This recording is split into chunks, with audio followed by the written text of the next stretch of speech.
suis Wim Remison, je suis professeur adjoint au département des lettres et communications de l'Université de Sherbrooke. Je suis responsable du programme en langue française, socioculture et variation linguistique, qui est en fait un cheminement à l'intérieur de la maîtrise en études françaises. Au Québec, il n'y a aucune formation linguistique qui s'offre de cette façon-là, c'est-à-dire la formulation de type cours.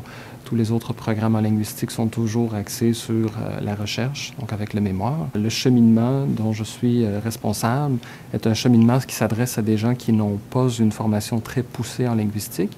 Les gens qui sont interpellés par des questions liées à la langue dans leur pratique professionnelle ont généralement un intérêt particulier pour ce programme parce que souvent ils se posent des questions. Ils ont envie d'approfondir leur réflexion par rapport à l'outil dont ils se servent dans leur pratique professionnelle. L'accent est vraiment mis sur tous les rapports entre la langue d'une part et la société d'autre part.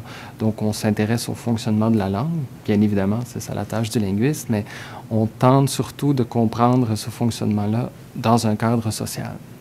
Pour le linguiste, ce qui est intéressant d'abord et avant tout, c'est la langue parlée.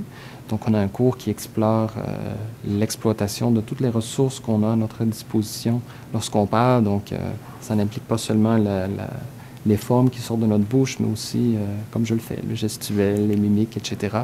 Il y a un autre cours, par exemple, qui s'intéresse à la place du dictionnaire dans notre société. Généralement, la formation que les gens ont fait au bac joue un rôle important dans leur vie professionnelle par la suite.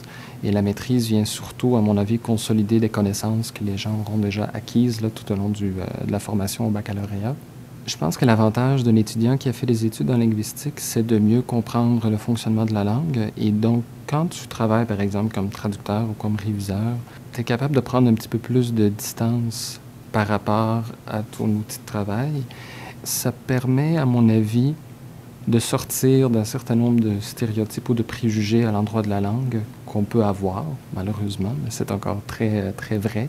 Je pense que les gens qui font cette formation-là, ils ont soif d'apprendre et ils ont envie de comprendre quelque chose dont ils se servent sur une base quotidienne, c'est-à-dire la langue.